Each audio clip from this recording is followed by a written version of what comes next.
नमस्कार, मैं राकेश शर्मा और आप देख रहे हैं इंदौरिया टाइम्स। जी हां, 22 दिसंबर 2020 रात 8 बजे नेशनल हाईवे 48 पर स्थित राजकीय पीडीएम हॉस्पिटल के बाहर जहां दवाओं की दुकानें मौजूद हैं, वहां एक दवा विक्रेता के ऊपर अचानक दो हमलावर आते हैं और फायरिंग कर जाते हैं। फायरिंग करने के दौरान जो वार्तालाप उनकी हुई, उन सारी चीजों को सुनकर जिस तरह से आसपास के लोगों ने वहां आकर के अपनी उपस्थिति दर्ज कराई, उसके परिणाम स्वरूप हमलावर बेशक भाग गए, लेकिन कोर्ट पूर्ति के लिए एक बड़ा सवालिया निशान छोड़ गए। भला सरेआम आकर के कोई व्यक्ति किसी पर फायरिंग कैसे कर सकता है?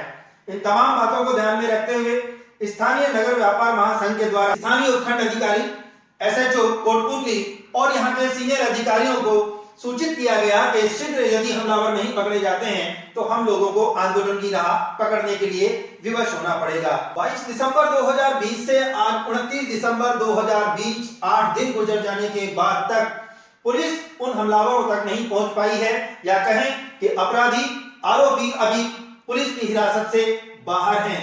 इन तमाम बातों को ध्यान में रखते हुए कल स्थानीय व्यापार महासंघ के द्वारा एक मीटिंग आयोजित की गई, जिसके अंतर्गत स्थानीय सभी व्यापार महासंघों के प्रमुखों के द्वारा निर्णय लिया गया कि हम एक सांकेतिक धरना देकर के एक बार पुलिस को और समय देना चाहते हैं कि आखिर यहाँ की सुरक्षा व्यवस्था के ऊपर इस तरह के यदि सवाल खड़े होंगे तो आम जन के लिए ये बोलना बड़ा मुश्किल होगा पुलिस के संदर्भ में कि अपराधियों में भय और आम जन में विश्वास।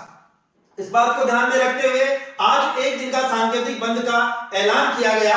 आप देख सकते हैं कि जिस तरह से पूरा मार्केट आज बंद है, इसमें सभी व्यापारियों के द्वारा सहयोग किया गया है, चाहे वो कोई भी व्यापार संघ रहा हो। सभी एक मंच पर आकर के इस बात के लिए पुरजोर पुलिस पर दबाव बनाने का प्रयास कर रहे हैं कि आखिर वे हमलावर शीघ्र से शीघ्र पकड़े जाने चाहिए। यदि ऐसा नहीं होगा तो नव वर्ष से पूर्व इस तरह की सनसनीखेज वारदात को अंजाम देने वाले वो तमाम हमलावर लोगों की हौसला अफजाई होगी और ऐसी स्थिति में व्यापारी व्यापार करने के लिए स्वतंत्र नहीं रह जाएगा। और इन सब बातों को ध्यान में रखते हुए जहां एक और पूरा शहर बंद रहा, लोगों को असुविधाओं का सामना करना पड़ा, वहीं स्थानीय पुरानी नगर पालिका तिराहे के ऊपर एक साझा मंच लगाया गया। उस साझे मंच के ऊपर न केवल स्थानीय व्यापारी संघ से जुड़े हुए लोग मौजूद थे, पीड़ित व्यक्ति मौजूद था, बल्कि तमाम राजनीतिक संगठनों से जुड़े हुए लोग भी वहां पर देखे जा सकते थे। फिर चाहे वो पूर्व विधायक संसदीय सचिव रामस्वरूप कसाना हो, भारतीय जनता पार्टी के विधानसभा प्रभारी मुकेश गोयल हो, या फिर पूर्व पालिका अध्यक्ष प्रकाश सैनी हो, या तमाम व्यापारिक संगठनों से जुड़े हुए वो लोग रहे हों। वहां यदि कोई नहीं पहुंचा तो स्थानीय विधायक राज्य मंत्री राजेंद्र सिंह यादव की अनुपस्थिति को लोगों ने चर्चा का विषय बनाया।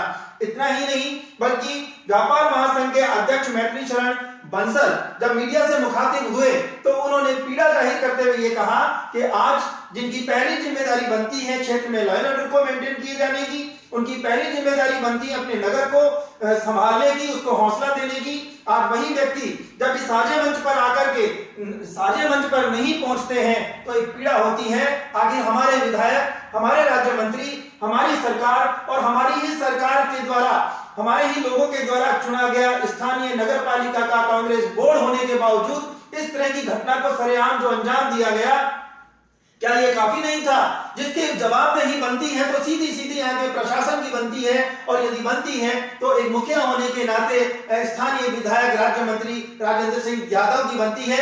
ये चर्चाएं आम रहा कि जहां सभी लोगों ने आकर हौसला अफजाई की, एकजुटता के साथ इस तरह के क्राइम का विरोध करने की बात कही, वहीं यदि कोई नहीं पहुंचा तो केवल और केवल स्थानीय विधायक राजेंद्र जी यादव नहीं पहुंचे। देखना यह है कि आखिर ये वारदात कब तक खुल पाती है।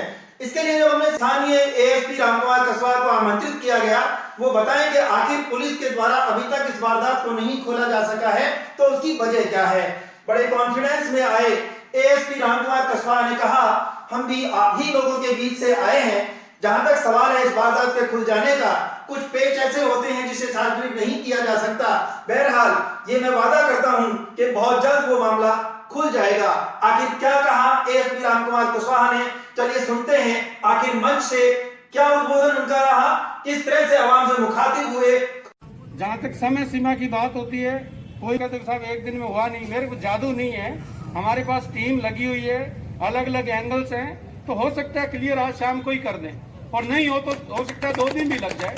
परंतु ये मैं 100% कह सकता हूं कि इस वारदात को हम क्लियर कर देंगे। ये मेरा 100% है। ये मेरे से लिख के भी ले सकते हो कि ये नहीं ये वारदात अनट्रेस्ड रह जाएगी, ऐसा नहीं।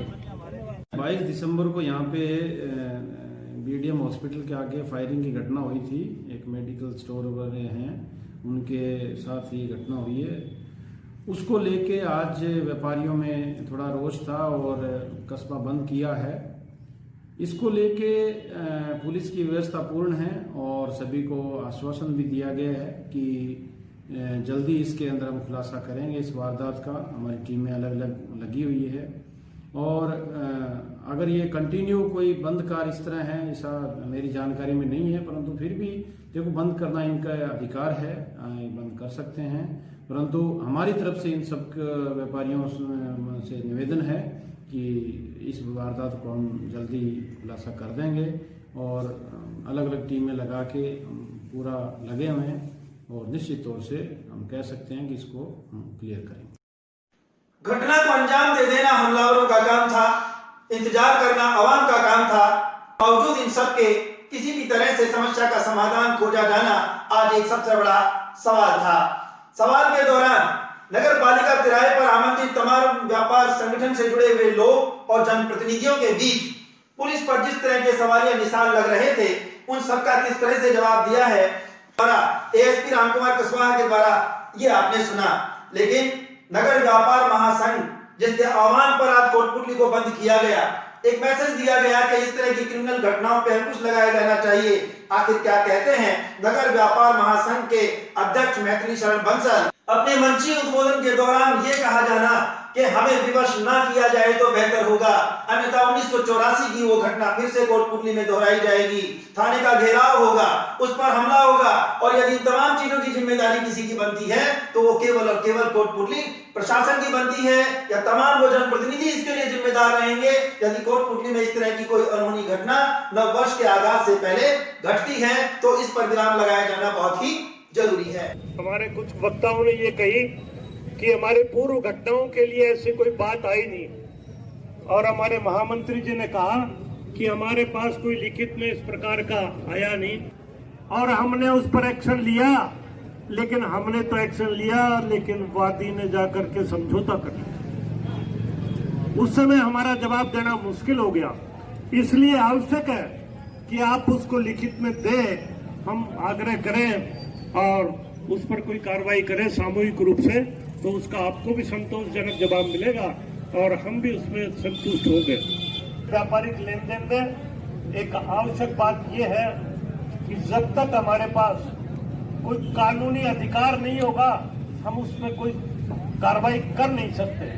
हम तो यही कर सकते हैं, एक दूसरे को समझाइश से अगर समझ जाए तो आपसी समझौते से कोई बात बैठ जाए तो कर सकते हैं, अन्यथा हमारे पास कोई कानूनी इस प्रकार का अधिकार नहीं है कि हम उसको दंडित कर दें और वो दंड दे करके उसको सजा मिले। इसलिए ये जो समस्याएं हैं निश्चित रूप से आनी चाहिए, हम प्रयास करें, ये बात अलग है, लेकिन अधिकार हमारे पास नहीं होने से इस बात में हम कमजोर पड़ते हैं। कि आज तक कितनी घटनाएं हुई उसमें कोई खुलासा नहीं हो पाया। अगर हम चुप बैठते सारे व्यापारी तो ये निरंतर चालू रहते। प्रशासन पर इस बात का दबाव डालने के लिए कि हम चुप बैठने वाले नहीं हैं। मैंने याद दिलाया है कि 84 की घटना जो हुई थी उसमें इस कोटपुतली शहर का आम नागरिक जाग उठा था, लाखों की संख्या में लोग इकट्ठे हुए थे। हम फिर इकट्ठे हो सकते हैं, हम फिर थाने पर धावा बोल सकते हैं, इसमें कोई चूकेंगे नहीं। जैसे किराना व्यापार संघ, दवाई व्यापार संघ और जूता चप्पल वाले और हलवाई संघ और जितने भी व्यापारी थे, पान बीड़ी सिगरेट वाले, वस्त्र व्यापार संघ, सभी ने इसमें सहयोग किया है। राजेंद्र जी यादव जो हमारे यहाँ से एमएलए है और सरकार के प्रतिनिधि है, मंत्री है, उनका विशेष दायित्व पड़ता था कि जनता के बीच में आते और वो अपना जवाब देते। तो उन्होंने क्या किया इसलिए तो ये मैं समझता हूँ कि जिसकी विशेष जिम्मेदारी थी, जो जवाबदेह था, हमारे यहाँ के जनप्रतिनिधि सरकार के जनप्रतिनिधि हैं, उनको यहाँ पर उपस्थित होना चाहिए था और जनता के बीच में आकर कहना चाहिए था कि उन्होंने इस संबंध में कुछ काम किया है। आज का सांकेतिक का और 31 तारीख का वो एडिशनल साहब हमको आश्वासन देकर गए कि 1-2 रोज में इसको खोल देंगे अगर नहीं खुलेगा तो फिर हम